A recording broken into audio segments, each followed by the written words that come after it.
À 24 ans, elle va défier la France coloniale et va tout risquer pour sauver son peuple. Voici l'histoire d'Aline Sitoé Diatta. Elle est née en 1920 en Casamance, au sud du Sénégal.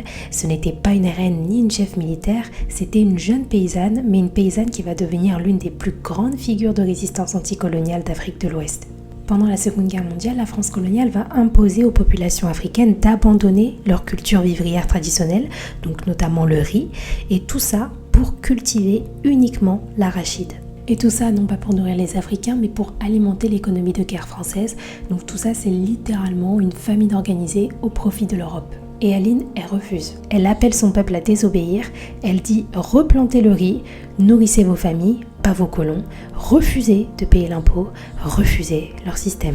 Et ce n'est pas resté un simple discours. Des dizaines de villages Diola l'écoutent, ils abandonnent les champs d'arachide, ils reprennent la culture du riz et ils coupent le robinet économique du colonialisme français. La France prend peur et elle envoie des renforts en urgence.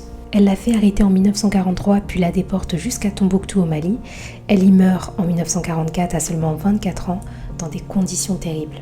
Mais ils ne l'ont jamais effacée. En Casamance, on l'appelle encore la Dame de Cabrousse, un symbole de courage et de résistance. Aline Sitoé Diatta n'a pas seulement résisté, elle a prouvé qu'avant de prendre les armes, la première forme de révolution, c'est de refuser d'obéir.